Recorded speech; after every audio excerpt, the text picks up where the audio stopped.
Salut à tous, aujourd'hui je vais vous parler de l'histoire des Mayas. Je me suis documentée, j'ai cherché un peu des livres sur l'histoire des Mayas, j'ai pas trouvé grand chose à part l'art maya. J'ai regardé plusieurs vidéos du coup et j'ai trouvé quelques petites informations, je pense qui peuvent être intéressantes pour le voyage.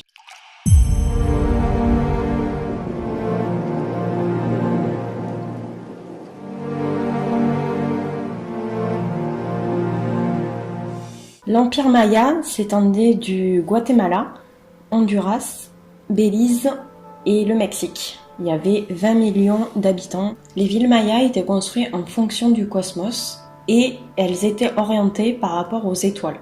Pourquoi ? Tout simplement parce que les Mayas avaient un grand intérêt pour l'astronomie.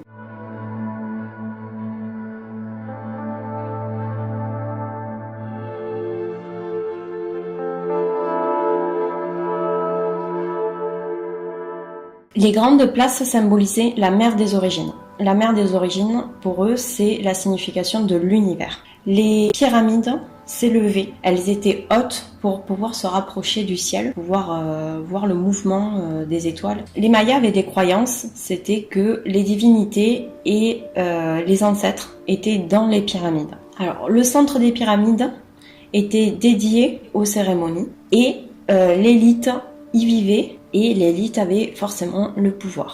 Le peuple vivait aux alentours des pyramides. Et le peuple, c'était généralement ceux qui faisaient la construction, les agriculteurs, les esclaves. L'ensemble de la vie maya était régi par le calendrier maya. Il y avait des cérémonies qui étaient faites pour célébrer ces dates sacrées, avec des danses, des costumes de plumes, des masques du dieu de la pluie et aussi il y avait des musiques au rythme des tam-tams et le chef, le seigneur qui était en haut des pyramides pour diriger tout ça. Le roi faisait construire des stèles, c'est des grandes pierres, pour marquer les dates importantes pour lui, c'est-à-dire par exemple quand il est arrivé sur le trône, sa date d'anniversaire, des guerres importantes.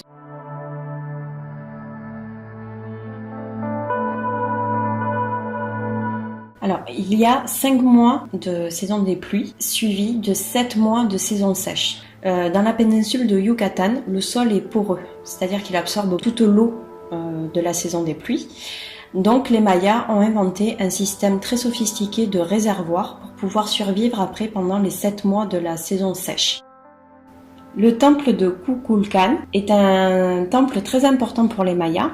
Il possède 4 escaliers qui ont au total 364 marches, plus une marche qui est à l'entrée du temple en haut. Du coup, ça fait 365 marches qui représentent le nombre de jours dans une année. En plus des 4 escaliers, il y a 9 plateformes qui représentent les 9 niveaux du monde souterrain pour le mythe maya. C'est une pyramide sacrée, l'architecture est le prolongement de la nature et elle représente l'ordre du monde.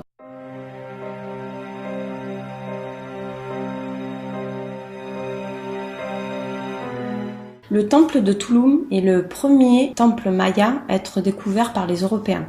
C'était un port de commerce, c'était le temple du dieu du vent. Les marins l'utilisaient pour se guider à travers les coraux qui bordaient la côte.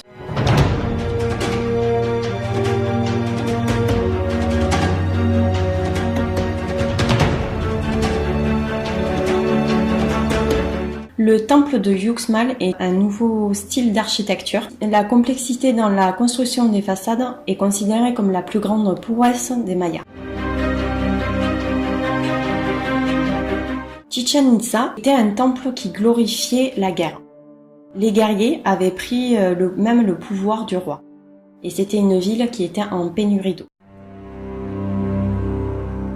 Il y avait de nombreux sacrifices à Chichén Itzá. Le culte se déroulait sur la plateforme supérieure de la pyramide. Il y avait aussi les cœurs des sacrifiés qui baignaient dans des bassins de pierre en bas des pyramides. Autre sacrifice, les prisonniers avaient les mains attachées et étaient jetés dans des puits qui étaient les cénotes. Les cénotes étaient sacrés pour les Mayas. Le sol de la péninsule de Yucatan était poreux, donc du coup il y avait beaucoup de cavités. Pour les Mayas, ces réseaux, c'était un cimetière. Ils jetaient des prisonniers dans ces cénotes.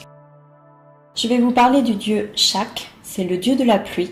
Il est très important, surtout à Chichén Itzá. Il orne toutes les ruines et il avait un nez de serpent. Pour les Mayas, la croyance la plus importante, c'était que si ils sacrifiaient des vies humaines et qu'il y avait beaucoup de sang, c'était pour eux un synonyme de survie. C'est pour ça qu'il y avait beaucoup de sacrifices, c'est pour ça qu'ils faisaient beaucoup d'offrandes aux dieux. L'entrée des grottes profondes était synonyme du royaume des morts pour les Mayas. Et le royaume des morts s'appelle Cibola. Chaque mort devait passer par ce royaume pour pouvoir expier leurs fautes, pour pouvoir se réincarner. Les rois allaient dans les grottes pour pouvoir parler avec les divinités. Ils prenaient des drogues pour pouvoir vraiment communiquer, ils se mettaient dans des états de transe. Comme je vous disais, l'astronomie est importante pour les Mayas. Ils avaient peur que des forces cosmiques mangent la Lune et la Terre. C'est pour ça que du coup, ils observaient beaucoup les astres et tout ce qui était dans le cosmos. Ils avaient construit un édifice spécial pour observer les astres. Il y avait des fentes, des ouvertures pour pouvoir voir le coucher du soleil. Les astronomes de Chichén Itzá avaient calculé le temps de révolution de Vénus et ils avaient une erreur de seulement de 14 secondes par an. Les corps célestes incarnaient les dieux bienveillants et malveillants. Le calcul de leurs mouvements était important pour pouvoir se protéger d'eux. Les éclipses étaient considérées comme dangereuses pour les Mayas car ils avaient peur justement que la lune ou le soleil soient engloutis. Du coup, ils essayaient de les prévoir au maximum.